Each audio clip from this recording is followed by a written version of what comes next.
What's up, everybody? Welcome to the Walkout Network. It's your man, Ant Walker, here with another edition of Unleash, the weekly panel discussion show. And we've got a fantastic panel for you today. Joining us as our special guest in the number 2 chair this week is my man, the main reporter actually at MMA Mania. Among other things, you can find him everywhere in the mixed martial arts media community. He is Shakiel Mahjouri. What's going on, my man? What's going on, man? Nailed it on the first try. Thank you for that, Ant. Oh, they didn't see the other tries before we went on air. So movie magic, right? This is take number 7. Yes. Yeah, this is fantastic. We finally got the show off to a start. Shak, man, appreciate you jumping on today. And of course, the panel has the 2 guys who staple this thing down every single week. First up is the jack of all trades who has mastered them all. He is the senior editor of Sherdog.com. My man, Ben Duffy. Ben, what's up? Hey, I'm doing real well. I'm recharged. I went to the beach yesterday. That felt good, just get some sun, some sand, some waves. I mean, it was the Gulf of Mexico, so I guess I'm glad I don't have any jellyfish stings or some crabs didn't bite my nutsack or whatever, but I'm here and I'm ready to rock. All right. Oh, definitely glad to have you back. And of course, every week the panel is anchored by the man with the stats, the facts, the figures, and the numbers. He is the associate editor of Sherdog.com and my good friend Jay Petrie. Jay, what's up? Duffy's got me jonesing for the beach now. I think I'm looking forward to that. I'm going on vacation in a few weeks myself, so I'm looking forward to getting bitten by crabs and seeing red tides and stuff like that. But until then, we had some punching this weekend, and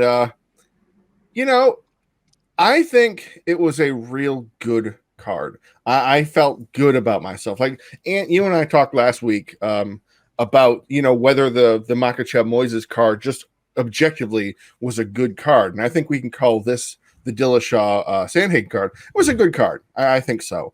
And in talking about that good card, of course, there can't be many more important stats than the winner of the main event. TJ Dillashaw has his 13th win as a bantamweight, which is a record that he already held and extended. So he's the winningest bantamweight in UFC history over like Fabers and all the Sun Saus and the Aljo Sterlings and all those names. TJ Dillashaw has that top spot to be proud of after his win that I'm very looking forward to hearing what you guys think about if he won that fight. Definitely. There was quite a main event. Before we get into it, remember to like, subscribe, share, tell a friend to tell a friend, tell that friend to tell 10 more friends. Now let's jump right into it. We'll actually start this off about this main event because it's kind of part of the story here. How did you score this fight? Shak, I'll begin with you. I was watching with some friends, so I wasn't quite as zoned in as I should be. So I'm not going to be firm on this, but I did have it 3-2 for Cory Sandhagen. I know a lot is made of like TJ Dillashaw's forward pressure, his cage control, the nothing takedowns, but I think we've had this conversation enough now that you score damage and you don't score the rest unless the damage is equal. And I think it was relatively clear that 3 of those rounds Cory Sandhagen did more damage, but it was a good fight. I'm not going to go home crying about it. There were way, way worse decisions on that card, but I definitely had a 3-2 Sandhagen. Okay, what about you, gentlemen? The same thing. I was a little more firm than Shak. I feel that it's real hard to score a few of it. There's close rounds. Like round 4 was a real tough round to score. But like round 5, I struggled to see anybody hit that for Dillashaw. Just in the way, the damage and the strikes that were landing, because strike totals may be the same, but it's pretty obvious who is hitting harder, who is landing cleaner, all those kinds of things. Whereas when TJ had the takedowns, they weren't as I think he did. What did he officially get 2 or 3 toward the course of the night?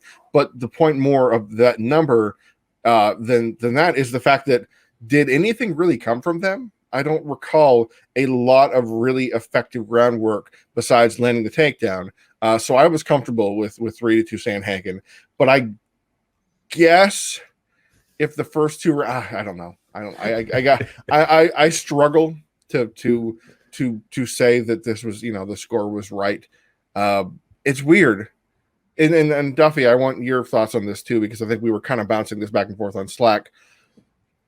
Is is it possible to be like, okay, it was just a close fight, I can see it either way, but also be a little upset that you're like, I don't think TJ won that fight?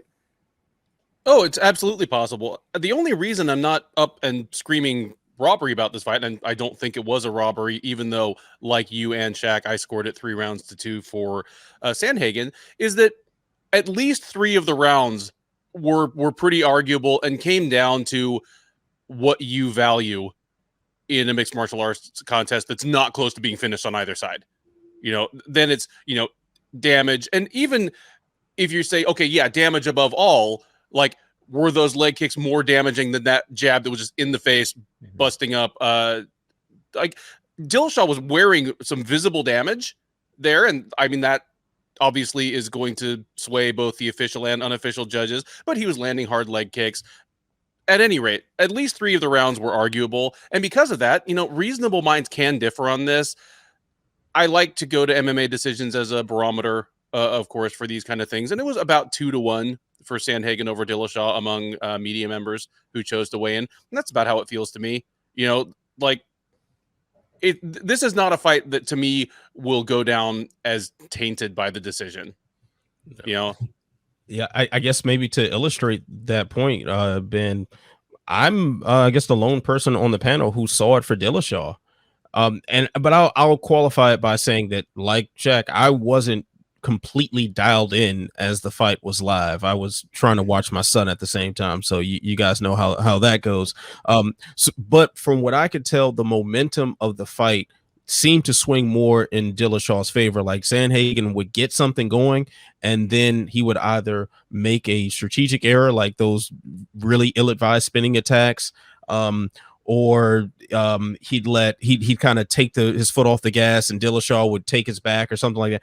I saw too many moments like that to where it didn't feel like Sandhagen, aside from what I want to say the second round, really was able to get some rhythm going. That's the only time I really felt he was completely in control of the fight. So I know while most people were looking at it as an even fight going into the last round, I had Dillashaw up 3-1 going into the last round and gave Sandhagen the last round, making it 3-2 Dillashaw. So, but I think it's like you said, Ben, it's one of those things where, what do you value more? What are you looking for in a fight? I tend to look toward momentum as as a way to judge, or like Max Kellerman's old argument in boxing, like, which person would you rather be when the round's over? And there were more times than not I was like, I think Dillashaw got the better of it, even with the visible damage, which actually just came from that second round, and he did a very good job of protecting the cut afterwards. So I really, this one could be seen all over the place. But I mean, while we're on the topic of Dillashaw and Sandhagen's very good main event, first I got to point out that when Paul Felder said as the last round was closing out that the crowd was on their feet, they were not. They were actually sitting down, but I just thought that was funny. And my son had my phone, so I couldn't tweet that out at the time. So just had to get that off my chest. But now, do you think that this is going to thrust Dillashaw into a title fight? Without a doubt. I mean, he was the reigning champion. He never technically lost his fight in a title, or his title in a fight. And when you look at the division, I don't know who you go to other than Dillashaw right now. You have like Jose Aldo, Cody Garbrandt, Marlon Moraes. Like, those guys aren't getting a bantamweight title shot. I think it's pretty clear that Dillashaw has the name, past the star value, and I don't think enough is being said about how well he performed despite the layoff. Like, to me, that's the biggest thing. That's probably why I'm not upset with the decision, even though I saw 3-2 Sandhagen, because I thought Sandhagen should be able to do it easier if he was going to lay claim that he is legit the best guy in this division. Oh, 100% agree with Shaq here. I write an immediate post-fight column for Sherdog just called Stock Report, about whose stock is up and whose is down based on how they performed.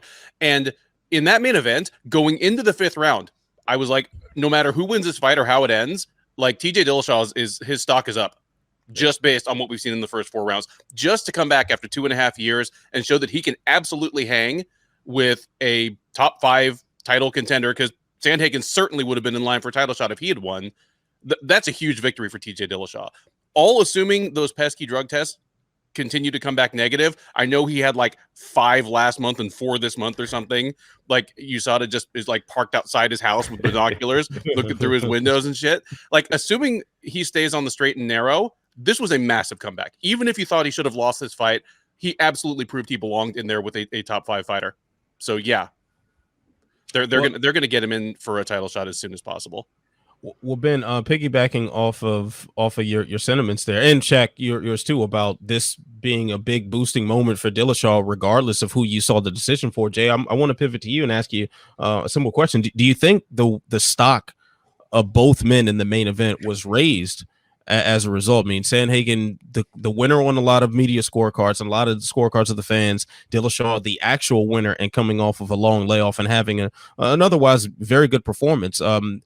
Do you think both of their stocks rise? I think they do. This is actually a rarer thing than we like to point out, because yes, you can say like 2 top 50 middleweights go to battle and it's a crazy fight and both of them look better in the long run. But when a top 2 guy loses to an unranked fighter, objectively that should hurt their stock a great deal. But I mean, Sandhagen had never been past the 3rd round before, so he also proved something. He proved that he can hang, and he won the 5th round in I think all of the Sherdog scorers and some other people's opinions. So like, he can also prove that he has the championship medal, because that was one of the things that some people, it was a quieter voice than, like, say, the Islam Makhachevs of the world. Can he, and Sabit Magomedsharopovs, can he hang in the later rounds? Whereas Cory, because Sandhagen throws the flying, spinning, flashy stuff that sometimes gets him into trouble. See also Chris Weidman, Luke Rockhold, like when he got picked up and slammed to the ground, I went, oh no, is this that moment? Oh my God. I think both of their stocks rise, because I think Sandhagen won in my eyes, and so that means I can't take it away from him. And at the same time, Dillashaw proved himself in a way I thought Sandhagen was going to put him away, like straight up. I thought this was going to be like he might do okay in the 1st round. He might struggle to find his range. Sandhagen's long, lots of volume, so I thought this was going to be a problem for a guy who's trying to get used to the cage again. That wasn't like that. He was able to land, fairly well against a better striker, statistically speaking. This was a good moment for them. This was the kind of thing that UFC's okay with, because they didn't lose Cory Sandhagen as a contender. If he had walked out there and gotten smoked, if he had gotten embarrassed, if Dillashaw had done, like the 1st round he lost and then he came back and, I don't know, tapped him out or something, it would have hurt Sandhagen's, just presence as a top contender. But he still would be probably preferred to get a future title shot over a guy like maybe not Aldo, because everybody gives all the title shots, but like a Garbrandt or something like that. This is a weird division, though. This is a really I thought about this for a while, and I really want to know what you guys think about this too. That the talk the whole night was, this bantamweight division is just the tops. It's just the best division in the UFC. It's amazing. It's incredible. And I struggle with that, because there's some incredible fighters. There's some spectacular guys. Dillashaw, right there. He's probably getting a title shot next, because he's probably going to leapfrog Rob Font, who looked amazing over Cody Garbrandt, and then the other names have lost most of their fights. But is this division the best division in the world, Shak? I saw you not a chance. Thank you. Thank you. Hell? Are you kidding me? Okay, you got Jose Aldo at number 4. Incredible. Washed. Cody Garbrandt, thus far, still kind of washed. Marlon Moraes is at 6. Washed. Frankie Edgar, 7. Washed. Pedro Munoz, 8. Kind of washed. Dominic Cruz, 9. Washed. And I say they're amazing. And I don't say that to discredit what they have done and what they continue to do. But when you compare that to like a lightweight that's got Oliveira, Poirier, Gaethje, Dariush, Chandler, Makhachev, just in the top 5 alone, not to mention Dan Hooker, Dos Anjos, Conor Gregor, like, it's no competition. There's no way you can say bantamweight. I don't even know if it's top 3. I think featherweight's probably better. I think middleweight's probably better. I think welterweight's for sure better. You put middleweight over bantamweight? I can't side with you on that. Like, I say lightweight in featherweight, top bantamweight, but I don't know if I could put middleweight above it. Whitaker, Costa, Cannonier, Vittori. I think I give the nod to Hermanson Till Hall over, Brunson. let's say, what's a bantamweight by comparison? Oh. Cody, Moraes, Edgar. Well, that's just me. I think it's debatable at that point, but I don't think you can put it like maybe top 3 best. Yeah, because I'm still thinking like the wash versions of a lot of the top 10 still are pretty damn good. Like as much as I was jumping from a mountaintop, just screaming how Aldo at bantamweight was a huge mistake. He's looked pretty damn good, even if he hasn't come out with his hand raised. Like he still looked fantastic in spots. Frankie Edgar's still competing at the highest levels. I mean, we thought he was washed, like 5 years ago, and this guy keeps coming back like he's Frankenstein Edgar at this point. Cody Garbrandt certainly has had his struggles, but I mean, it wasn't that long before since he flatlined Rafael Assunção. You know, there is the wash versions of some of these fighters is still doing much better than I think a lot of the other weight classes. So I can't side with you completely on that one, Shaq. But Ben, what's your take on this? Like, where do you rank bantamweight as far as the hierarchy of entertainment or quality value of the weight classes in the UFC? I'd put it fourth behind lightweight, welterweight, and featherweight. I think bantamweight has a lot of the energy right now that, say, light heavyweight did 6 or 8 years ago, where at a glance you're like, wow, look at all these names, but then you take a closer look and a lot of those names are kind of on the downslope of their careers, on the wrong side of their 33rd birthday, and none of them have much momentum. Like at a glance, it looks like just a gallery of superstars, but as you point out, a lot of the superstars are like 1-3 in their last 4, getting like knocked silly by the new guard coming in. So it's definitely a division in transition. Just the fact that bantamweight has, and I'm talking about the Sherdog rankings here, but they're basically, I think everybody in Sherdog's top 15 of bantamweight right now is in the UFC anyway. But when you have somebody as dangerous as Merab, like just kind of guarding the number 15 spot, that says good things about the division. Like it's a pretty high bar to really getting into the echelon of contenders. So that's a strong sign, and I think this division will be like really, really interesting about 2 years from now, because I think your Aldos and your Edgars will be gone, and you'll have some guys on the way up. You'll have some Adrian Yanez's and Kyler Phillips making their way up into the rankings. I'm going to say something controversial that I've said before, and I'm going to say it again, because I truly actually believe this. Looking at the name value of the top 5 fighters, heavyweight's better. Fuck out of here, man. Francis Ngannou. We're not doing this again. Stipe Miocic, Derek Lewis, Cyril Gane, Curtis Blades. Delete. We're not doing this again, Jay. Come on now. You're better than this, Jay. You're better than this. I'm actually not trolling here. It's I know you're not. Like Jose Aldo's in the top 5. I'm disappointed with you right now. You're better than this, Jay. Who's the weakest link in the top 5 at heavyweight? I mean, if we're talking about the top 5, okay. Yes. Like I'm willing. That's strictly what I said. Okay, just stop. All right. Yeah, but disappointed with top 10. This conversation's dead in the water. Top 10 is hard because we're in the top 6. This is dead in the water. Okay, if we go anywhere outside of 5, top 5 and a half. So what are the parameters of the conversation? It's like, yeah, who's the best division if you look at just the top 2? Yeah, exactly. Even though the top 10 has Edgar, Aldo, Cruz, like they're all 1-3 or so in their last several. But we have Shamil Abdurakhimov. No, I'm not making the argument for the top 10. But Shamil Abdurakhimov has won a fight this decade, hasn't he? Has he? I don't know. Can we go back to the Sandhagen conversation at some point, though? Because I'm very passionate about whether. Yeah, Jay, come on now. Do better, Jay. Am I the only one who thinks Cory's stock went down? If I may segue back to the please speak your piece, brother. So let me say first and foremost, I think I'm discrediting TJ Dillashaw a little too much off the layoff, because all I can picture in my mind is the 30-second KO down at flyweight. It's easy to forget that he's been undefeated at bantamweight and for 5 years now, but Sandhagen's 2-2 in his last 4. He got slept like immediately by Sterling.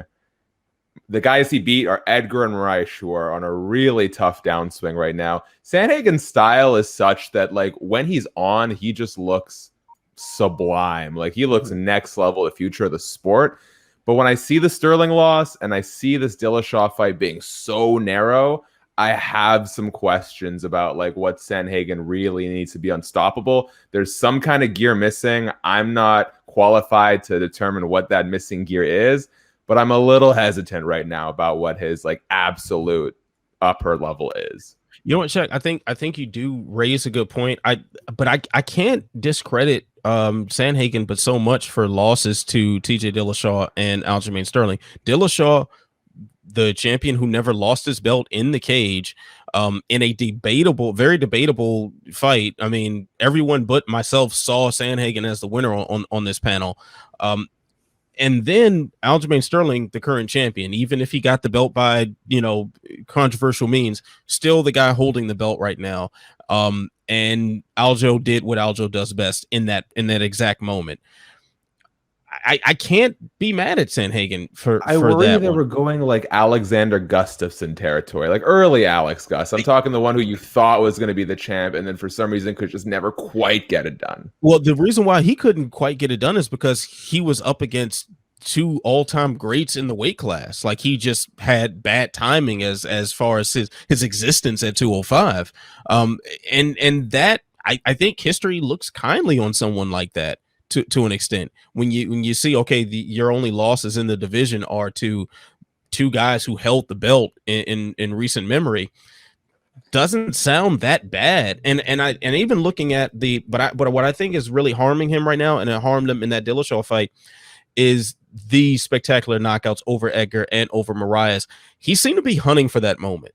That was what I think did him in, when he was sticking to fundamentals, when he was using that jab and he's trying to stay at range, and trying to initiate scrambles whenever Dillashaw would get a hold of him. That's when he shined. But when he started trying to do something spectacular, he was trying to make a highlight reel, that's when he always found himself in trouble, save for the flying knee into the inverted triangle. When the second round, never forget that. I almost made me do a backflip. So I lost my mind on that. But he kept trying to chase that moment. He kept trying to create that again. And I think that's what did him in. So I think with some retooling, with some sort of focus back on the fundamentals and not trying to hunt for that flashy moment, I think we're talking about a much more dangerous person that could potentially challenge for the title at some point. So are you saying that, in essence, for argument's sake, he's a high-level, more polished version of Sean O'Malley? Because O'Malley has a lot of those tendencies. He will try and force the moment to make something spectacular. Remember, who did he fight? He fought Thomas Almeida, and he kept on having those walk-off moments, and then it wasn't over. He at least two times. A lot of money on that. Like the Paul Harris, Dan Miller fight. That makes a lot of sense, actually. I do like that comparison. Maybe like a dialed down version of that's able to do it at a higher level. Yeah, I can go to bed without that on my conscience. Yeah, we'll go ahead and ride with that one. And I will have, for just a brief counter argument, Alexander Gustafsson is probably known for his losses. And I mean, history may find us, that to be the case in the future for Sandhagen, but Sandhagen still has his spectacular wins that you think about. Like, you don't think about Alexander Gustafsson uppercutting Glover Teixeira's face-off or kneeing Jimmy Manoa in the face. You think about his crazy fights with Cormier, his crazy fights with Jones that he lost. And that's that kind of that dilemma where his best highlights are losing efforts. I mean, it could happen that way. It could become that. But I still, to this point, don't define Cory Sandhagen by those losses. But I think we probably should have followed the pattern. I honestly think we y'all must have forgot that TJ Dillashaw wins 4 fights, loses 1. And every time he bounces back, he wins a decision. That's clockwork now. It happened. It has happened his entire career. Darn it happened again. You were shouting that last week, and we weren't listening close enough. Good call on that one, Jay. All right. So we did talk about how there was a bit of dissension on the scorecards for the main event, but that wasn't the only bit of question marks drawn by the work of the judges. A few decisions that probably should have gone the other way definitely a lot of media members, a lot of fans upset by what the officials were doing with the 10s and 9s on Saturday night. So just want to throw this out there to the panel, first come, first serve. Does questionable judging or officiating affect your enjoyment of an event overall? Like, do you think good fights can be ruined by bad scorecards? Yes. I've used this analogy on this show before, but it's like eating a meal at a fancy restaurant and everything is delicious, and at the very end of the meal you find a roach at the bottom of the plate. It affects not only how you feel in that moment, it affects your perception of what you just consumed. Yeah, a bad enough decision can absolutely ruin a fight for me. What about you, Shak? We can let Jay go. He seemed like he was Jay was ready to fire off right there. Yeah, let's go. Let's go. It's the reason I'm not a boxing head. It is specifically the reason I don't. Boxing been ruined for you. Boxing was ruined in like 1874. Yeah, it's been like that since it's the reason my dad always would tell the story about he stopped watching the sport because Marvelous Marvin Hagler kept getting jobbed by horrible decisions. And I think to some of the great fights like Canelo versus Triple G. Great fight. Oh my God. Wait, what was that decision? Oh my God. All I remember is the decision. It leaves that sour taste in your mouth, and that's the end of it. It's like having a Vegemite sandwich. It's good, fine, you can like it, it's salty, but then the last bit of it is just bitter and it ruins the whole rest of it for some people. You don't like Vegemite? That's too bad. What? Vegemite. The hell is Vegemite? You're kidding me, Ant. I don't. You know the Australian spread? It's like yeast. It's spread. like it's a fermented yeast kind of. Oh yeah. No, it's really salty, and then it's very bitter at the end. It can kind of take it away. Anyway, the analogy is that it really leaves a bitter taste in my mouth, such that it makes me not think about the fight anymore. I don't think, oh man, that was really great. It makes me think, oh my God, how do they mess that up? And that's it. And that's the narrative I take. Once it's kind of locked in there, it's over. And then at the same time, it takes a fight that isn't good and makes it terrible. Like I could have said, okay, whatever, Barber versus Maverick, wasn't a great fight, but we move on. And now, because of that decision, it was the worst fight in the card by a mile. And that's not because of the women; it's because of the judges that don't seem to know how to add or watch fights or whatever the heck they were doing. It totally takes me out of my game, and it disappoints me, and I'm not mad, just disappointed. I'm a big proponent of not letting people and things live in my head rent free, so I'm pretty quick to move on with my life. But I will say, what bothers me the most is not the poor decisions, it's the fact that the media is not given an opportunity to subsequently follow up with these judges. If we could at least move forward with this storyline, I'd be a lot more forgiving. It's just the fact that this stuff happens and it's just going to keep happening. Like, we're not going to take this as a learning moment in MMA history. We're just going to do it again next week. Yeah, that's a good perspective. And it's exactly right. They're at the Apex this week. You better believe Chris Lee, Sal Diamato are going to be in the building scoring fights, and nothing will happen. I mean, I will never forget maybe I will forget, apparently, the Chael Sonnen a Doug Crosby interview where Doug Crosby just laughed at him. He was getting ice cream and he was just kind of and he was being asked about the whatever it was going on, and there was nothing there. It was like he wasn't even in the building. Shaq is right on the money that there is no, I can't tell you how many times it's been, just totally ghosted by NSAC, or that Nevada State Athletic Commission has no comment at this time. And that's the end of it. So the lack of accountability more than anything else. Yeah, that's disturbing. I think perhaps my perspective is just a little different here. I mean, and I think you guys will relate to this perspective. And this is just speaking strictly from being a media member and just, having content based on the results of these fights and how the X's and O's play out and whatnot.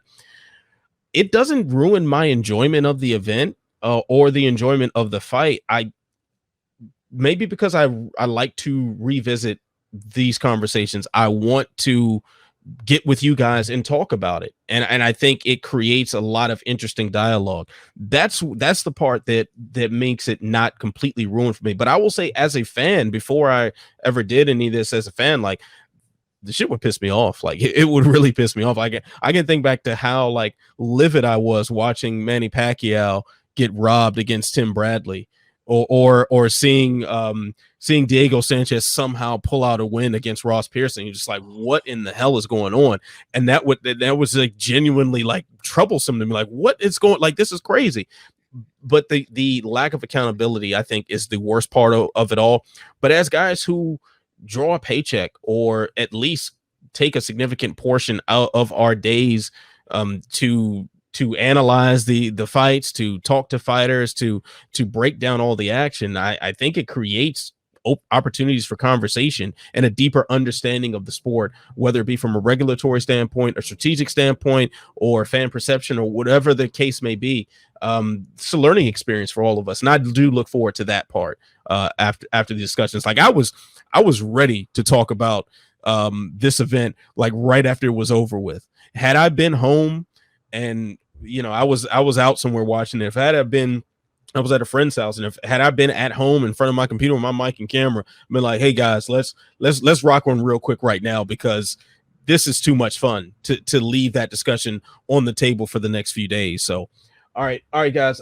We're gonna move things along here to our segment, Shallow Cuts. This is where we have a bank of 4 questions.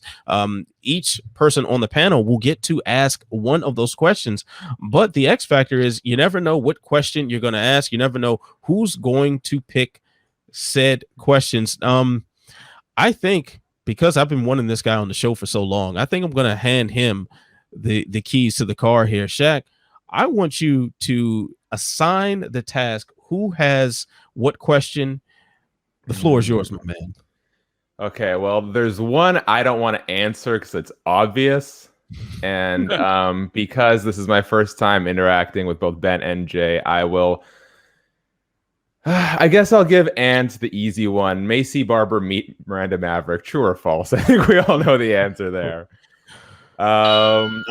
Absolutely not. Like, she did not win that fight. Like, the first 2 rounds were clearly for Miranda Maverick. The first round, there's no question. The second round, I'm willing to say, okay, Barber was a little bit more competitive, but no, she did not win that round. The third round, okay, you can give that to Maycee Barber, but at best 29-28 against Maycee Barber. So I'm not surprised of her reaction to this all. Hey, you got the win, you got the W, you got double paycheck. You're going to move up in the rankings, and you're going to keep your hopes alive as a potential title prospect.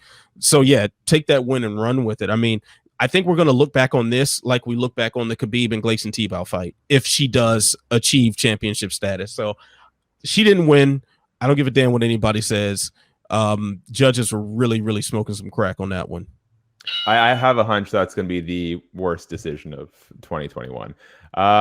Jay, sorry, Roy McDonald and the Tebow one, which I think was payback from the MMA gods for the Khabib fight. It's up there. I still got to go with Zapatella and Invicta beating Del Boni. That was a fight where she lost all 5 rounds, or possibly, and won the decision. But beating Del Boni, interesting language there. Shak, you get to assign the next question to. On that note, Jay, because apparently he's deep into love and appreciation, does Derek Elkins deserve more love and appreciation? Well, Derek Elkins doesn't, but Darren Elkins absolutely. It's Derek Minner. DFE. Yeah, I see what you did there now. DFE, man. I can't. I knew this was going to happen. I predicted this. I said this. I wrote about it. I was ready. Okay, this makes all the sense in the world. He's going to have the upset pick. He's going to fall into danger. But the only guy who submits him is Charles Oliveira. We know what he does for a living. So Elkins is going to have a really rough time. He's probably going to get bloodied up. He's going to lose the first round, but then he's going to do the thing he does. And he did the thing he does for like the 14th time. I don't know how many times he's done this. He deserves. I think he should have retired after this win.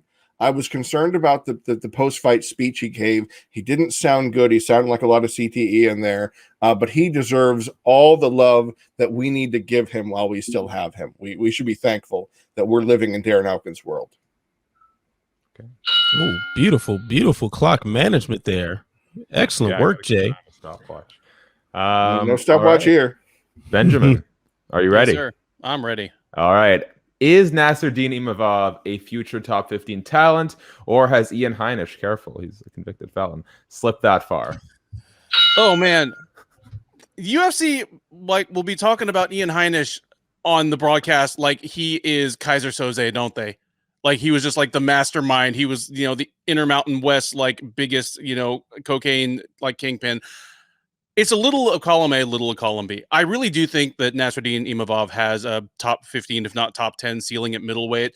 The problem with Heinisch, and I was hanging on to Heinisch as a top 15 quality guy, even as he went 1-3 in his last 4 fights.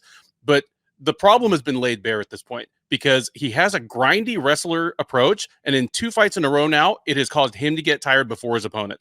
That approach only works if you're able to make the other guy wear your weight and he gets tired first and you can start rolling downhill. He cannot do that against UFC quality middleweights, apparently. So that's a problem. Let me say I had a great chat with Ian Heinisch on prison reform, and he used to live in my neck of the woods. So much love to Ian Heinisch. And you ain't never seen him with an orange jumpsuit running past your house back in the day? No. Well, okay. Actually, he was here because he had illegally crossed the border to not get caught in the U.S. That's why I was in my area. So, sometimes, like an hour drive away, but close. Build a wall, Shak. I think that's what the answer is now. Build a wall. All right. Okay. So does that leave my question then? We went to, that leaves your question, sir. All right. When you're ready, I will did Mickey Gall become a competent striker in his absence? And go. Let me say, I wrote a feature about how Mickey Gall beating CM Punk was the worst thing that ever happened to him, and he stopped replying to my text shortly after. So, Mickey, good job on the W. When you look at his record, he has gone win-loss over the last 5 years. I never thought Mickey Gall striking was bad. In fact, I'm pretty sure he hurt Sage Northcutt pretty bad in their fight before getting the submission. The problem with Mickey Gall is he's had to really, really grow up in the UFC, and that is a do-or-die situation, and I think it stunted his growth tremendously. I think he would have been way better served in the regionals for a while, but he's making really good money, and he seems to be on good terms with UFC, so all credit to him. He's getting better fight by fight. That's always going to be the case. I just never know what it tells you about his long-term potential or what his ceiling is. But yes, he looks better, and he always looks better from fight to fight. I just don't know what it means for his long-term potential. Well, just a couple seconds as the clock counts down. But Mickey Gall, one of the more pleasant in-person interviews I've done for a fight week. Yeah, he's so good. Pretty cool guy. I gotta admit, I kind of thought he was going to turn into an Amir Sadala, and I think he's actually passed that threshold. I think he did this weekend. Yeah, I don't think he necessarily became a competent striker this weekend. I think a lot of it was a very odd approach by his opponent, like the leading with his head, like holding his head down and kind of charging in. I think your man just came in there cocky. Like he came in as the betting favorite. Thought on paper it was going to be an easy matchup for him, and a great entry point into the UFC, which I think they kind of set him up with an alley-oop. In that regard, he just fumbled the ball. I think it has a lot to do with his opponent's lack of urgency when it counted. So, all right, guys. Now it's time to break out your seasonings. If you like butter, garlic, paprika, cracked pepper, just whatever else comes to mind. Nutmeg. I don't know nutmeg. Dude, I've never said nutmeg on this show, so I said nutmeg now. It's time to ask the age-old question as you take a bite. How's Taste My Crow been? How's Taste My Crow this week? Whew. Well, there were a number of fights I got wrong on this card. A couple of them I didn't agree with the decision, so I'm not going to eat any crow over those. But I definitely had Andre Ewell over Julio Arce, even though he was the betting underdog. didn't believe in Julio Arce coming back off that long a layoff, dropping in weight off of a layoff. I was like, I'm going to wait and see how this dude actually looks at 135. Not only did he absolutely put it on Ewell, but he even won the fight in the area that I expected Ewell to do the best, kind of that outside kickboxing range. Just Ewell just kind of stood there, let Arce enter his space as he chose, didn't use feints, didn't really use his footwork. So, he didn't fight like the taller fighter and just got pieced up, put away. I'm happy to be wrong about this. It's nice to have Julio Arce back, down in those divisions. Being a finisher will get you a long way. Just ask the guy in the main event, getting a reputation as a finisher will get you sent up the cards and up the rankings really quick. Yeah. I will say I am not happy to be wrong about that pick, because y'all, I've said it on the show many times. Andre Ewell, definitely one of my favorite people in the sport. And even for him to lose in a striking battle like that, just definitely not the way I'd anticipate him going down. So I was not happy to see that, although I am happy for Julio Arce and do think he brings exciting things to the bantamweight division. Shak, it's time to ask you that age-old question. How's Taste My Crow? Salty? I don't know. I agree with, I think we talked about this a little bit before. Kyler Phillips won that fight against Raulian Paiva, but it was a lot more competitive than I thought it'd be. I thought Paiva coming up against and weight against a killer like Kyler Phillips, it was just going to be destruction. I didn't think it was going to make it out the first, let alone go 3. So Paiva did get the W. I don't agree with it, but I think he performed really, really well at bantamweight against a guy I think a lot of people had earmarked as a, future title contender. All right, good one there. Jay, how's Taste My Crow this week? I will say that Kyler Phillips, if the ref had been Chris Tione, he would have won by first round knockout.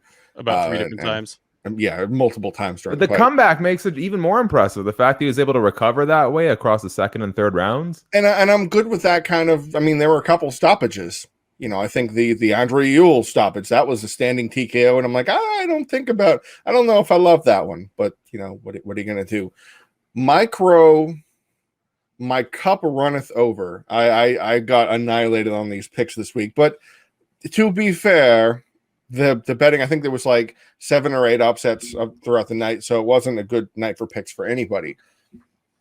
I don't know which one I really bid it. I thought Jordan Williams was going to walk through Mickey Gall. I did. I've seen Mickey Gall. His hands are long, but they're kind of lazy. His wrestling is not that effective, but on the ground, he's good to go. Once it hits the ground and he can get in that position and take an advantageous position, he can scramble and take the back and bang, bang, done. And he did exactly that. But getting it there is not always his best forte. Well, thank you, knockdown. Thank you, Jordan Williams, walking face first into multiple uppercuts, ducking down into them. That's very nice of you to do. I thought Jordan Williams' hands were better. I've seen them better. He knocked out RoboCop Gregory Rodriguez on the Contender Series to get a shot, and I went, okay, he might have something here. Nassourdine Imavov shut him down on their last fight, thanks to his wrestling. But I thought Gall's wrestling, he's a smaller guy. Jordan Williams dropped down from middleweight down to welterweight. I thought he's going to be the bigger man. He's going to hit harder.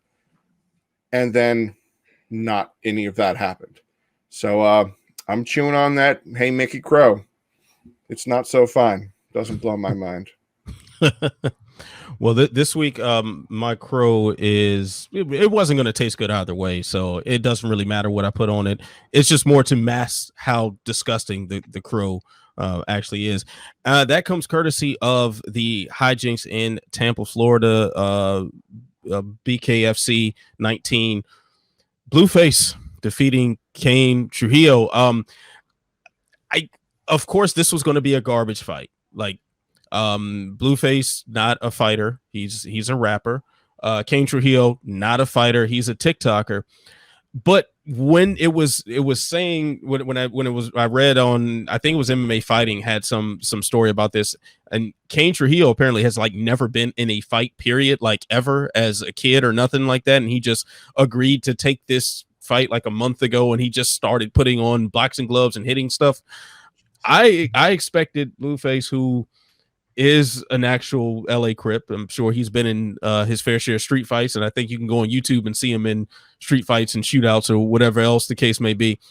I thought he would just go in there and just run through him, even though this man really can't fight, at least in sort of a sporting sense. But he did beat him up, but he didn't finish him, and I was very surprised. And fight was just as bad as I thought. So whatever. It's because they had gloves on. At Bare Knuckle Fighting Championship, they wore 14-ounce boxing gloves. Yeah, what no TikToker is or rapper really wants to get their face all slashed up. Like, I'm not surprised by that, but still, like, it doesn't nullify the head trauma. In fact, it probably makes it worse because you can hit harder. I think the issue is the the round limits. Like, you could see, and I actually think Blueface, at least he was trying to be technical. He was measured. His hands are up. I don't need Blueface switching stances, but at least he seemed conscious of what he was trying to do in there. But when you only have 3 2-minute rounds, like, by the time he really started letting go, you had 30 seconds, a minute left in the third. I think either a longer fight or 3-minute rounds, I'm pretty sure Trujillo would have been done for. But I mean, hey, Blueface won the fight right after that too. So yeah, that's like, what is up with BKFC security? Like, which, you know what? There's like a $500 bonus. Yeah, I mean, in fact, we're gonna transition into the greatest title segment in all of media history, and that is I'm Not Surprised, Mr. Falcons. This is where we share something that surprised us or ironically did not over the last week. Jay, I think it's time to hand the baton over to you. Well, how did you know? I have a feeling you're going to visit Tampa, Florida as well. And while we're on the topic, let's have at it. What's your I'm Not Surprised, Mr. Falcons moment this week? Boy. Well, I mean, for starters, the Florida State Fairgrounds in Tampa played host to BKFC 19, which was ladies' and the Delta night. Variant. But yes, and the Delta Variant was like the special guest. It was invited. It had a chair and everything. Next to everybody. The BKFC wants Paige Van Zandt to be its big star, no matter what. She was headlining against Rachel Ostovich, whom I believe she armbarred, so that's going to obviously play a factor in the bare knuckle boxing fight that they're going to have. And Paige Van Zandt got boxed up as the headliner, competing above a woman that boxed her up. And then that, I don't know if I'm surprised by that, because, I mean, didn't PFL just do that with Anthony Pettis and Clay Collard, or trying to? Anyway, but the reason I'm most impressed / surprised / not surprised is that BKFC really seems to be putting together women's divisions. They're really trying to build a 57 kilo, 125 pound division. They're actually giving it some oomph. Ostovich and Van Zandt are two of many. Brighton Hart, who I wish she had matched her interview magic, but she didn't. She just didn't this time. She's always a feeling to me. Taylor Starling was very impressive as well. They're actually giving it a go, and the BKFC re-signed Beck Rawlings, so good for them. Like, there's some reticence. People like, oh, women are fighting in bare knuckle and bloody and cut faces and models and stuff. Hey, man, if they want to do that, why the heck should we say no? And BKFC is steering into that. I mean, I would. It's who else would headline but Paige Van Zandt on a card like this, when there were, I think, 4 people with Wikipedia pages, and 2 were in the main event. One was Blueface, and who was, by the way, Blue Face, not one word, but that's a whole different thing. And Herrera, who used to fight in the UFC. So good for you, BKFC, for embracing the future. The future is not Paige Van Zandt; it's Maycee Barber. Apparently, that's all I got.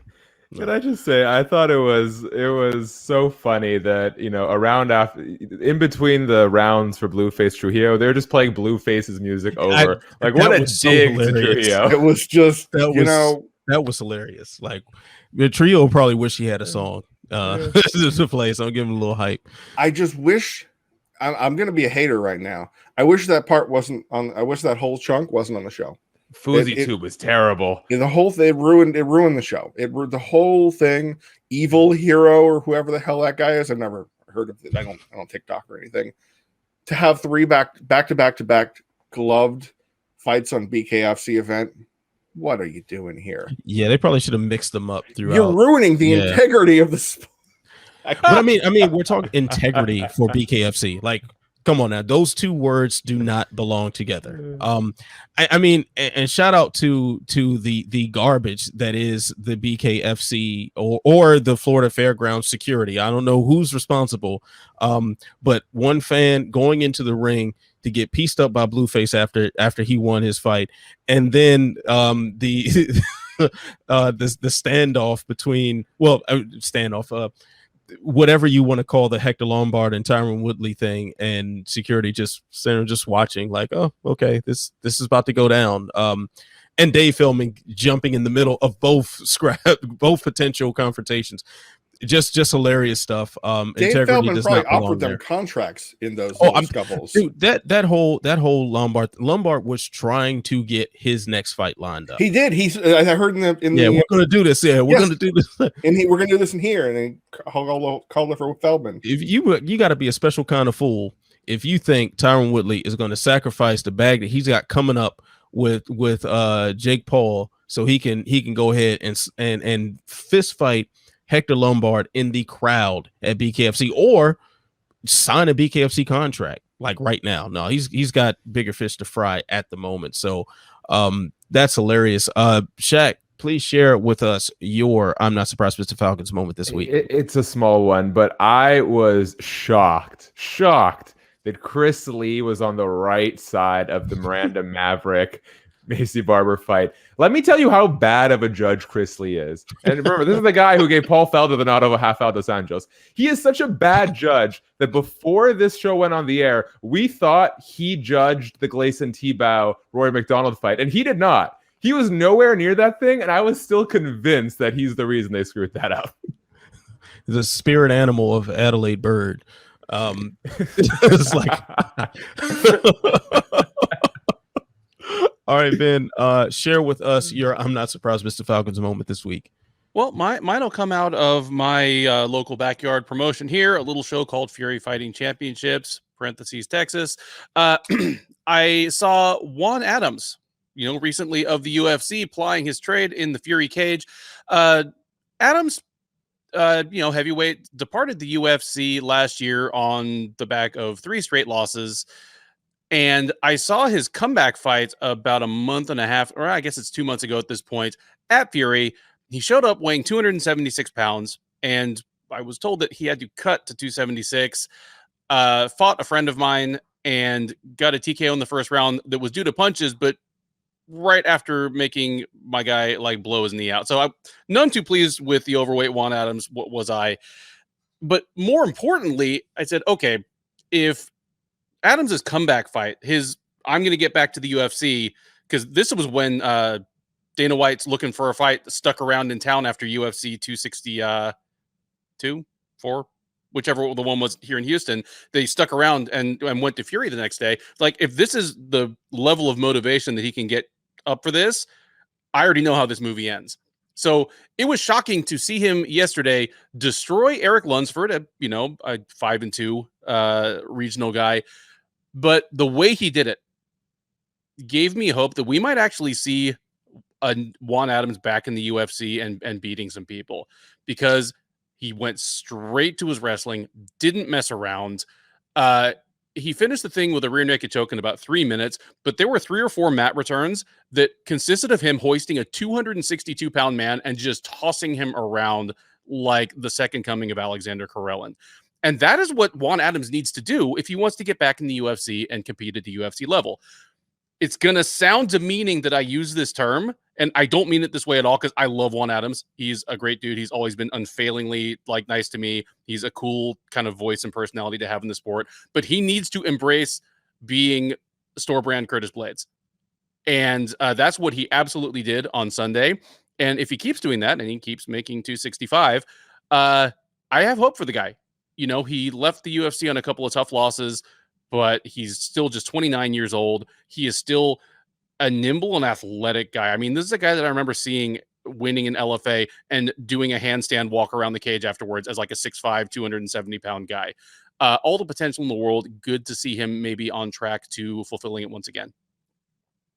Definitely a good one there. I'm going to make mine pretty brief because I think we need to show a lot of love to some of the action coming up this weekend. And we'll wrap up the show afterwards. I'm not surprised Mr. Falcon's moment comes courtesy of former UFC heavyweight champion Stipe Miocic, who is now holding out to get a title fight, an immediate rematch with Francis Ngannou, a tactic that worked for him against Daniel Cormier. This time, though, I don't think it's going to work. He flirted a little bit with Chatri and a potential stint in one championship. Arjun Bowler, their heavyweight champion, tried to encourage a trade to get Stipe over to Singapore. I just don't see things playing out that way. But I think Stipe is going to be very disappointed when this is all over with. He won out the Daniel Cormier holdout because Cormier was holding out for Brock Lesnar, and that didn't pan out. Much different circumstances. The UFC has already shown its ability to leave the actual champion in the dust to further their agenda. If you don't have the belt, you have no leverage. So this probably isn't going to go well for Stipe, but I'm not surprised that we're seeing this play out. Would that be the biggest step up in competition from one fight to the next in MMA history? Jesus Christ, that Brandon would be Vera to Stipe Miocic.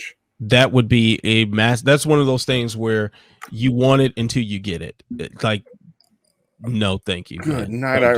Like only thing I can think of is like, well, even Tyrion Ware isn't terrible, but Tyrion Ware to TJ Dillashaw for Joe Soto back when he had that accidental title fight debut that he had at UFC 177. But even then, I got to think. Brandon Vera, 48-year-old Brown, how old he is, 40-something-year-old Brandon Vera to Stipe. Priscilla Cachoeira fight right before Valentina Shevchenko. Yeah, that's pretty bad too. This one, it's like, it's on that level. I was thinking like, who did Cody McKenzie fight before Chad Mendez? Like when we're talking about just like the guy at Dick's Sporting Goods or something. I don't know. Yeah, so that's or we could say MVP's opponents. And then a title fight against whoever. So anyway, let's move things along here because Bellator 263 coming to my neck of the woods in Inglewood, California this weekend. AJ McKee challenging for the featherweight title against Patricio Pitbull. Also at stake is the $1 million prize and the crown of Bellator's featherweight Grand Prix winner. Now, we also have the UFC in town. Uriah Hall doing battle with Sean Strickland at the Apex Center. But I think this is one of those times, I'm sure you all agree, that Bellator has the best game around this coming weekend. I mean, what is the best fight? What's the best main event here? And I think the question, I think the answer is obvious, fellas, but I just want to hear it from your own mouths here. So coming off of several impressive performances, we have a top 12 middleweight who will be getting his tough. There is no way that it could. I'm shocked that this is being counter-programmed. Like, I feel bad for the UFC in this instance. Now, what's worse is this is an ESPN card that starts at 9 p.m. Bellator starts at 10 p.m. UFC is going to win the ratings game, but it shouldn't. Like this is no contest. I think Bellator just added some prelims that we don't care about, but otherwise, I mean, this is a good main card by standards of, got multiple former champions or Grand Prix guys, Emmanuel Sanchez, Brent Primus, I think Gordy Yamauchi is on there. Yep. The other Nurmagomedov, Usman. Yeah, so this is a legit card, and this is on Showtime, and it's in LA, and Bellator should win this weekend, and they're not, and they should.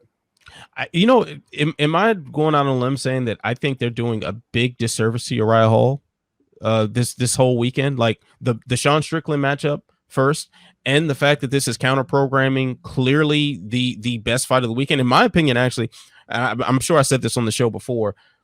Patricio Pitbull and AJ McKee is the single best fight that could be made outside of the UFC right now. The single best fight, and potentially the single best fight in the sport, period, right now. Aside from, Arjun Bowler, Stipe Miocic.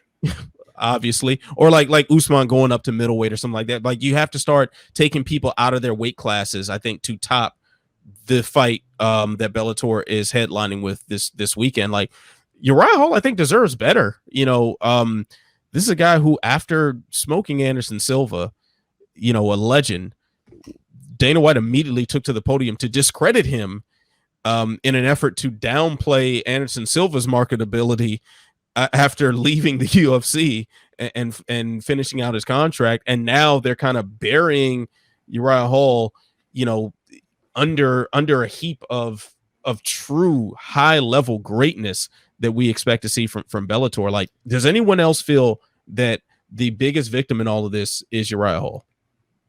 I think that makes a ton of sense. I just think this is what the UFC does when Bellator has a good card, and the pettiness is rife. It's like, we don't need to counter program you with the good stuff, because we can put on any old card and still take away a chunk of your audience. And I think, I don't know what purpose it serves, but I just think that's Dana White whipping around his massive MMA schlong all over Bellator, being like, I don't have to try.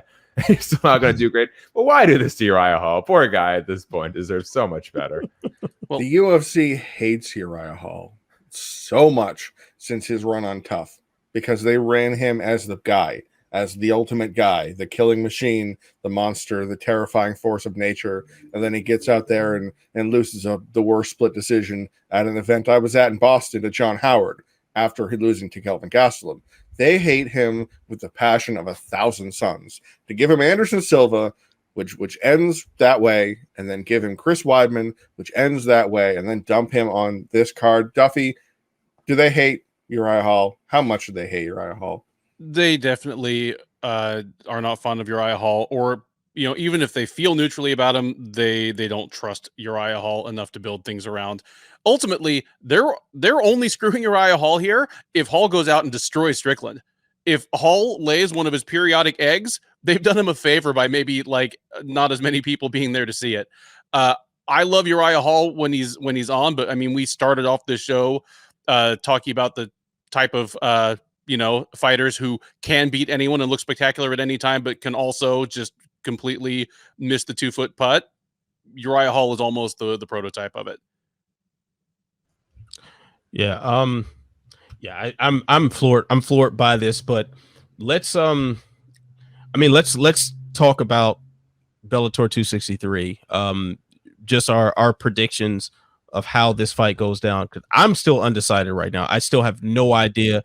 Does anyone on this panel have an idea how they think this fight is going to end between AJ McKee and Patricio Pitbull? I'm gonna lean Pitbull only because he's the man at the top of the hill right now. I don't have enough of an analytic mind for fighting to look at each guy and say what it means. But listen, you can make the argument that Patricio Pitbull is the best lightweight, featherweight, irrespective of promotion right now. Look at the way he handled Michael Chandler. He is just so amazing. I think it'd be doing a disservice to him, but I think if AJ McKee comes here and wins, boy, is Bellator starting to make a case for the strength of their lower weight class divisions. I mean, I'm going to go, you're going to see a video soon with me going in much more detail about this, but I think this is a potential groundbreaking moment for Bellator. Consistently, every other promotion since the UFC bought out everyone that was in the realm of competition, every other promotion exists in its shadow, and they don't really get to breathe on their own without the UFC kind of looming over and just looking over their shoulder. This is one of those rare times where, in the post Strikeforce era, a promotion can do that. A promotion can legitimately say, hey, we have the single best person in this weight class. Now, it may take you a little bit of MMA math to get there, but you can do it with this. And I think it happens with either man winning, which is the craziest part about it. If Pitbull wins, he's already got his legacy kind of entangled with Michael Chandler, who has seen a great deal of success so far in the UFC, was just seconds away from capturing the lightweight crown. And AJ McKee, a homegrown star who has only fought in the Bellator cage, has the potential to undo the stolen thunder of Michael Chandler from Patricio, or excuse me, Patricio from Michael Chandler, without touching a single UFC veteran. That is certainly groundbreaking right there. So I am so looking forward to this. Anyone else want to lay a prediction out there? It's really hard. I mean, I'm not a super like deep analyst myself, but in looking at McKee's fights, he's undergone so few moments of real adversity, even in most of his fights, and has overcome them so effortlessly that the only thing I'm sure is that I'm going to see something I've never seen before on Saturday. Like I'm either going to see AJ McKee like actually face adversity that he cannot just instantly and effortlessly adjust to, or I'm going to see Patricio Pitbull just absolutely put on his heels. I'm really most excited to see what happens, if and when this fight hits the ground. But yeah, I'm leaning McKee at the moment, but I have made a small cottage industry for myself out of unnecessarily writing off Patricio Pitbull. So watch for me to be all kinds of fucking wrong by Sunday morning, and I'll be here to eat crow about it next week. I feel like this is going to be that time where McKee gets put into, he gets the screws put to him, where he can't punch his way out. He can't fall into a trap of a sneaky Death Boss Rutan instructional magazine neck crank or something like that. This is going to be this time where he finally faces a guy that will be able to take everything he dishes out and give it back to him. I mean, let's be straight here. Patricio Pitbull has never been finished. His only loss by stoppage is when he broke his leg fighting Ben Henderson. And it was a fight he was winning handily up until his leg decided, nah, I'm out. So, and he's fought sluggers, he's fought grapplers, he's fought all the names that Bellator could possibly throw at him, and he has beaten most of them without a lot of adversity. Emmanuel Sanchez arguably gave him the toughest test, and then he came back and wrecked him. What was it, about 3 months ago? He put him to sleep, and I think this is that moment where AJ McKee, if he beats Pitbull, he has a real good claim to being the best featherweight in the world. And I would have to take a real hard look at that, because I'm not sure personally that Alexander Volkanovski right now is the best featherweight in the world, because I thought he lost his last fight. So McKee or Pitbull, because AJ McKee is 17-0 for a reason.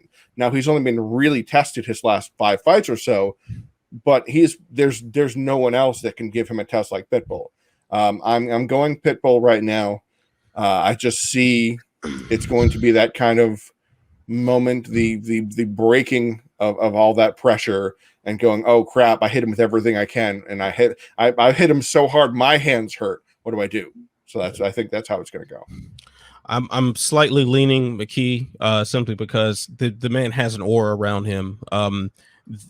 He feels like a champion already, and not to downplay the aura of Patricio. Patricio certainly has that championship swagger about him as well. But every time I've been in front of AJ McKee, I get the same vibes I got from Kamaru Usman ahead of UFC 235. Like, this man feels like a champion, and the extreme level of confidence backed by the results. It's very hard for me to pick against him, even though the smarter mind probably should go against him, just looking at the experience of Patricio. But can't wait for that this weekend. However, we did just get some breaking news, and we were going to finish things up with that. Looks like the welterweight title rematch between Kamaru Usman and Colby Covington is official for UFC 268. That will take place at Madison Square Garden on November 6th. Gentlemen, Shak, let me start with you. What is your immediate reaction to this breaking news? As with everything that pertains to Colby Covington, at best conflicted. Let's talk about the pros first and foremost. This is Kamaru Usman's rivalry. Colby Covington, as of right now, is the ultimate B side to Kamaru Usman's A side. And there's basically nothing but good things that are going to come from this matchup. Either we get another fight of the year contender, We see a Kamaru Usman who I think if he can go in there and perform better the second time than he did the first, now I'm prepared to start having the conversations about how close he really is to eclipsing George St. Pierre as the all-time best welterweight. Jorge Masvidal doesn't tell you enough. Gilbert Burns doesn't tell you enough. Another win over Colby Covington, I think, starts to paint a real clear picture of what we got here. On top of that, the build-up's going to be intense. The buzz is going to be in the arena. It's going to be electric at Madison Square Garden. There's so many good things. And I mean, I'll say it outright. God forbid Colby Covington wins.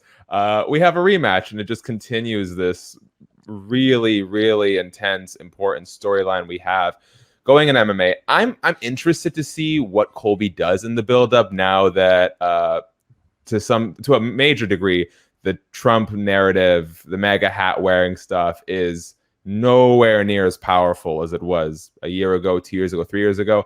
Let me sprinkle a little hate on MMA Reddit r/MMA. I took what I thought was a very soft stance on my feelings towards Colby Covington. I think at a time, and I think if you can see the error of his ways, Colby Covington is creative enough in a sport that doesn't require a ton of creativity to be marketable to not lean into the racist stuff. Like, when he was spoiling Avengers and pinning it on his Twitter timeline, spoiling Star Wars, even the stupid comment about Kamaru couldn't draw money if he had a green crayon on a piece of paper. To me, that is so much that you can build an audience off of that he does not need to go to the stupid well of Kamaru and his tribe. And I put that out there, and I put it soft for dummies. I said, I didn't even call it a racism, even though it 150% is. I said, if I think Colby Covington is good enough and clever enough to not lean into the racist adjacent stuff just to try and appease some people, and I still got downvoted to hell. Colby's dumb, his fans are dumb, but I think he's shown that he could be a marketable enough star and that he doesn't need to go to this well. And I really hope that he finds some more creative ways to build it, because I think it can be fun and nasty and mean without getting to the point where it's just a total turnoff for me. But let's be honest with at least half of the MMA audience, this is exactly what they're going to love about it. So yeah, and that's the problem with this buildup of this fight. I don't like the fight. I didn't like the fight when they talked about it. I didn't think that it was earned. I didn't think it was merited. I thought that Colby Covington should have done more to get a rematch in the fight. He got knocked out and had his jaw wired shut. I feel like it was a close fight going into the fifth round. It was, 2-2, I think, on the official scorecards for at least two of the judges. So, okay, maybe you have that selling point, but the punches did enough damage to remove the fighter from the fight.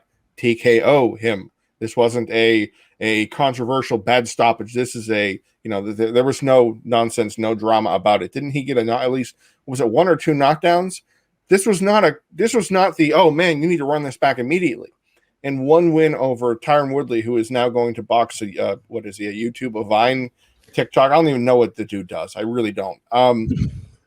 Does not a challenger make for me when there's a guy who's on a 9-fight unbeaten streak. And this is more of that short-sighted mentality we've discussed on this show ad nauseum, is that the UFC is stepping over dollars to pick up pennies in hopes that they can build something out of this fight. But what happens when Colby Covington gets knocked out quicker? We've seen the hands of Kamaru Usman develop in an exponential way, in a way that I would personally argue, if you had to run a rematch, you would run it for Burns, not Covington, because Burns almost got a finish. And still, I wouldn't run Burns back. I mean, Burns won a not great fight against Wonder Boy, so I wouldn't think that'd be the one. Shaq's got it. It's the build-up that Covington uses that the UFC hopes there are still enough of those faithful to buy into that nonsense and that whole, the red hat and the book and all that nonsense that doesn't sell like it used to, because that party isn't in power. The politics aren't as big of a big draw as they used to be. And that's all he's got. Like, you've seen what he's posted lately. It's weird, racial, awkward. Like, what was that whole mess about Pollyanna Viana and it being his favela girl or whatever? Weird weird stuff like that. You're like, whoa, why? This is a guy who we all have had. I mean, might have spoken to him before then. What was it? One of our friends of the show knew him before his gimmick, and he's a personable guy. He's smart enough, but it's gotten to the point that it's not a character anymore, because once you have lived in this role for so long, it's no longer method acting. You know, you are living, one. Yeah. You are one with that. You walk around in the hat. You carry the thing. You do all your public persona. Well, if that's all that we get from you, that's all you are. So I get it. I get why they're pushing this fight. It's going to sell. It's going to sell better than Leon Edwards. But whose leg do you have to hump to get Leon Edwards? A dry martini and a title shot around here. It just speaks, in my opinion, speaks to the laziness of UFC matchmaking and marketing at this point. Yeah, like, of course, this will sell more than a Leon Edwards fight because you haven't tried to market Leon Edwards at all. Right. This will sell now. Yeah, it will sell right now, and it's the least effort possible. Yeah, we get that, and that's exactly the problem. You know, trying to be like Leon Edwards has the resume that suggests he probably should get somewhat of a push from the promotion at this point. So why not just let it happen on the championship level? At the worst possible thing you can do is just use it to build up Usman even further as an African-born champion, while that is a serious trending thing among the UFC champions. Come on now. This stuff can write itself if you let it. If I may, though, I do like Kamaru Usman's attempts to market this as a sort of like double down revenge tour. I'm going to go beat these guys who are talking trash and coming up with excuses the second time. It is a storyline that I'm personally gravitating to a little bit. It has nothing. I'm not going to give the UFC the W here. I'm not going to give Colby Covington the W here, but I do like what Kamaru Usman's doing. He's making his money. He's honestly taking some less challenging fights, make of it what you will. But I like the fact that he's going in there, and especially the way he's beating people. I know he got a ton of fans off that second Jorge Masvidal win. If he does that to Colby Covington, listen, at the end of the day, whatever kind of people you associate yourselves with fans of the sport, you come in there first and foremost to see someone get knocked the F out. And if Usman does that to Covington, I think it's going to curry him a lot of favor and a lot of fandom with a part of the audience that, unfortunately, for reasons that should not exist, probably aren't really gravitating towards him right now. So I am all for what Kamaru is doing. I'm all for Kamaru just going in there and shutting these people up time and time again. Kamaru is doing what he's supposed to do as a prize fighter, and that is chase the prize. That is, and also as a man who holds his pride on his sleeve. Like, this is a guy who literally wants to shut people up and break their jaws, as he did already with Covington. So I think that makes sense from his perspective. If I'm in his shoes, yes, give me the guys who I've already beaten. If like I don't have to lift a finger to market it, and I'll get paid more, and I get the chance to shatter their faces in the process. Yeah. But for a legitimate sporting entity, you know, to have a guy on a 9-fight unbeaten streak, come on, fam, what are we doing? We're approaching Stipe Miocic territory. I mean, his last 5 opponents will be Colby Covington, Jorge Masvidal, Gilbert Burns, Jorge Masvidal, Colby Covington. We're going back around in that closed loop. Yeah. We're going to have Colby Covington, Kamaru Usman 3 when Usman knocks him out again.